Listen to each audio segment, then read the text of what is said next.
The White Queen, the TV miniseries, is a historical drama originally produced for the BBC. It's 10 episodes long, and it's based on a series of books by Philippa Gregory. There's The White Queen, which is about Elizabeth Woodville.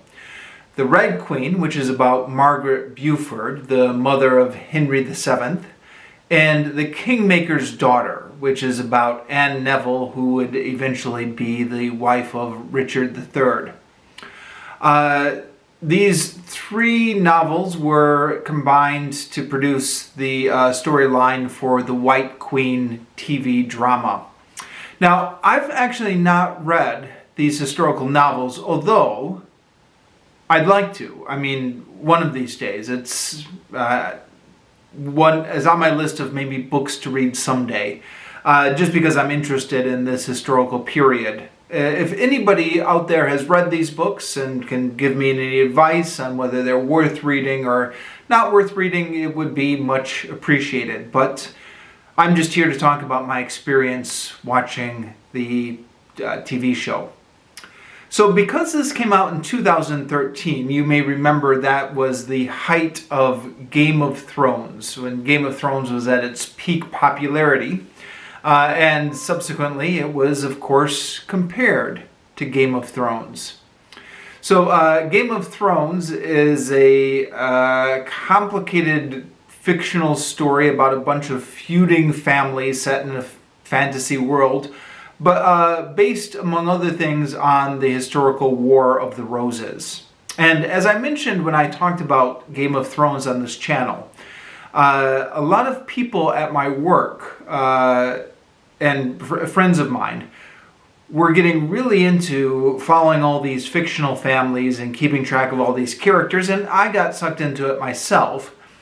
But I did wonder at the time, why am I putting all this effort into understanding this fictional history instead of following a drama that could be exploring real history? And I began to think to myself, wouldn't it be great if there was like a historical drama on the Wars of the Roses? And then, because the Wars of the Roses is this complicated period in British history where all these feuding families and interalliances, much like Game of Thrones. Of course, Game of Thrones based in part on War of the Roses. So I was thinking it would be great to have a series on War of the Roses, and then I was checking my local video store one day. I was living in Cambodia at the time, and yeah, there it was. A historical drama on the War of the Roses. Now, I should perhaps make some disclaimers. I'm interested in the War of the Roses, but I don't know a lot about it. It's on my list of things I'd like to read more about someday, but haven't got around to it. The knowledge I do have about it comes from the BBC radio drama, This Sceptred Isle, which I've talked about before on this channel, and an audiobook I did by David Starkey called Monarchy from Middle Ages to Modernity, which I've also talked about before on this channel, and then also Shakespeare. I've never actually read Shakespeare's plays on the Wars of the Roses, Henry VI Part 1, Part 2, and Part 3, although I've read the last book in that tetralogy, kind of the coda to that, which is Richard III, and talked about it before on this channel. I'll try and remember to leave a link in the description down below to everything I mentioned. But I've read summaries of the Shakespeare's plays on the Wars of the Roses. All of which is a very long way of saying I've got some surface level knowledge of what's going on here, but no deep knowledge of it. So this series, The White Queen, picks up when the War of the Roses is already underway. And in fact, my understanding, somebody correct me if I'm wrong, is that we're picking up kind of near the end of the War of the Roses.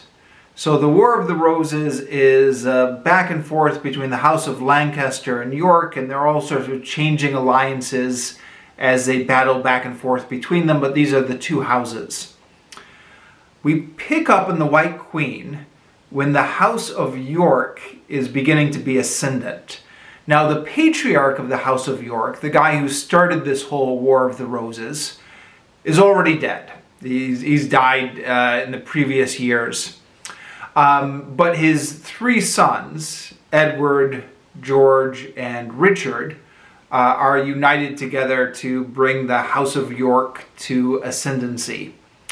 Now, I guess the first critique or maybe missed opportunity that springs to mind when picking up the story here is you think to yourself, well, okay, this is great, but why don't we start at the beginning of the War of the Roses, right? Why don't we start at the beginning, right when Henry V died, so then we could see the beginnings of the Civil War, we could see the beginnings of the Yorkist cause, we could see the patriarch of the Yorkist family die, so that now his sons have something they want to avenge.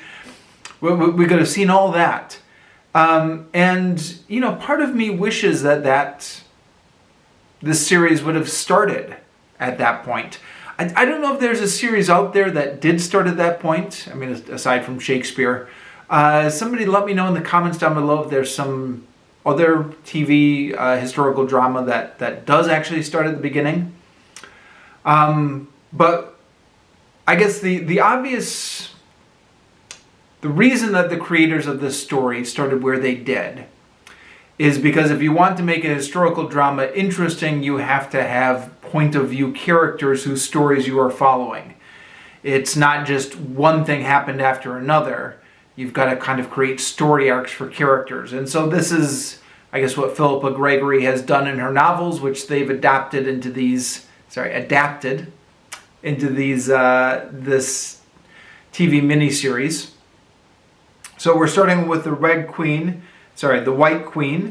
and the story of Elizabeth Woodville. Now, Elizabeth Woodville, I guess Edward IV famously married her in secret, and it was against Warwick's wishes. Warwick was his advisor, and Warwick was kind of like they called him the kingmaker. He fancied himself the power behind the throne for the House of York. What little I remember about her from David Starkey's Monarchy seems to line up with what's portrayed in the series. So David Starkey said there was a rumor that she defended her honor at knife point against Edward IV and demanded a marriage before she would surrender herself, before she would agree to have sexual relations with him. Sure enough, in the first episode, the future Edward IV starts to get a little bit too handsy, and she pulls out the knife. I've heard critiques of this TV show that say, oh boy, this is really over the top, but it seems to line up with what little I know about it being rumored that was what really happened. And then they got married in secret, and then they, that caused Warwick to get upset later and had a whole chain of events. The actors who play Edward IV is looks like he's in a boy band or something. It looks like some sort of teen idol, and it made me initially think, oh, that's not what he really looked like. They were all kind of boring old men. But then you go to Wikipedia, and they were all quite young. I mean, Edward IV died when he was like 41 at the end of his reign. So he died quite young, and I guess everything up to then he must have been younger. And so, I guess people were dying young in this period and starting young. So maybe that's fair enough. But anyways, at this point in the War in the Roses, we are moving beyond the Lancaster versus the House of York, and the House of York is beginning to fight among themselves. So George, the younger brother, keeps getting involved in plots to overthrow his elder brother, Edward. Warwick is dissatisfied with how he's being rewarded, so he changes alliances several times. And the series is also leaning into heavily the idea that Elizabeth Woodville and her mother, what was her mother's name again? Jacquetta, are witches.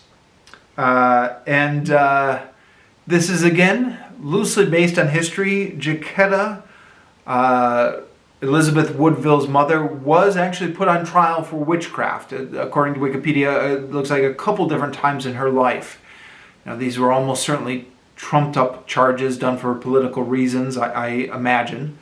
But the miniseries portrays her as actually having these magical powers, and portrays the trial for witchcraft, which she was put on for. And so the series lets the character having these magical powers be used as an in-universe explanation for all the crazy things and coincidences and fortuitous things that happened to guide this family. And also magical powers are somewhat alluded to as a reason for some of the tragedies that would befall this family. We also get the story of Margaret Beaufort, who is, I guess, the Red Queen, the mother of Henry VII, who is going to, in the future, overthrow Richard III in the House of York. And she is portrayed as a character that is easy to hate because she's just so zealous and so self-righteous. Now, to give credit, I think that's what the filmmakers wanted here. They wanted a character who you as the audience were getting really annoyed by. And they succeeded. So, credit where credit is due, I guess, that they have created this really annoying character. And then, then we get into, once Edward IV dies, we get into Richard III, who is, of course, a big villain in the Shakespeare tradition, and was until rather recently, I think, generally regarded as one of history's greatest villains. I think there's been an effort to rehabilitate him somewhat recently. And by somewhat recently, I mean like the past 30 years or something. I don't know. Now, again, his portrayal, I think, lines up, insofar as I remember, with what I learned about him from David Starkey's Monarchy. David Starkey makes a point of saying that until Edward's death, Richard had always been the loyal brother. So George was unloyal. He was always launching all these plots. But Richard was steadfastly loyal to his brother up until his brother died, and then his brother's sons were supposed to inherit the throne, but of course Richard locked them up in the tower. So this series is showing Richard as always being the loyal brother to his elder brother Edward until Edward dies, and then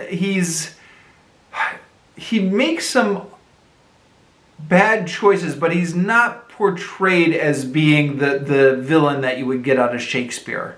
And they do some interesting things with framing the historical events in a way that is more sympathetic to Richard III. Richard III in this version is not humpbacked at all. Apparently that was another thing that was just invented by Shakespeare or Tudor propaganda. An interesting series. I really liked it as a history nerd, kind of following this story, which I knew a little bit from what I've read or listened to about the history. Although I hesitate saying that I liked it as a history nerd because a lot of the reviews that came out from people were people just criticizing it for its historical inaccuracies. And I guess this is maybe a question of, is the glass half full or half empty? I mean, are you going to praise it for all the things that it did that lined up with actual history, or criticize it for all the things that it got wrong? Some of the criticisms I've seen or heard focus on things like costumes and the portrayal of the battles and just kind of a lot of visual displays of things, which I am perfectly willing to ignore in a drama.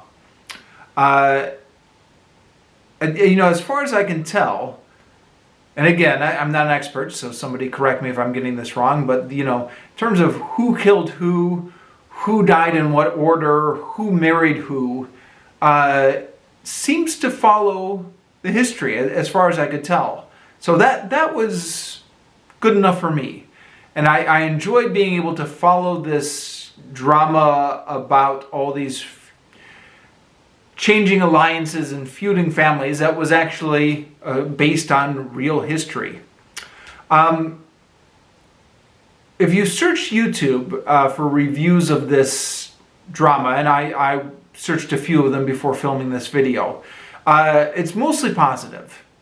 People saying they really liked it. The print reviews that this series got when it came out were not good. The AV Club, which, again, 2013 was back when the AV Club was still something that everybody was reading. The AV Club gave it a negative review. Wikipedia links to several negative reviews of this. The AV Club criticized things like the pacing and the acting and things like that, and the costumes. And yeah, maybe the acting could have been better. The pacing, yeah, definitely the pacing was off in a bit. There were some things that got muddled through way too quickly, where you maybe would have appreciated a slower pace. There were other points where that lingered on something for too long. So there are definitely things to criticize about this. I can see where all those negative reviews are coming from, but I really enjoyed it. I like just seeing this period of history dramatized. And again, if there's a better drama about this series, about this period of history, some BBC series that was filmed in the 1970s about the War of the Roses or something like that, let me know. But this is the only one I've seen so far. And of course Shakespeare's plays. I thought it was worth watching. There you go.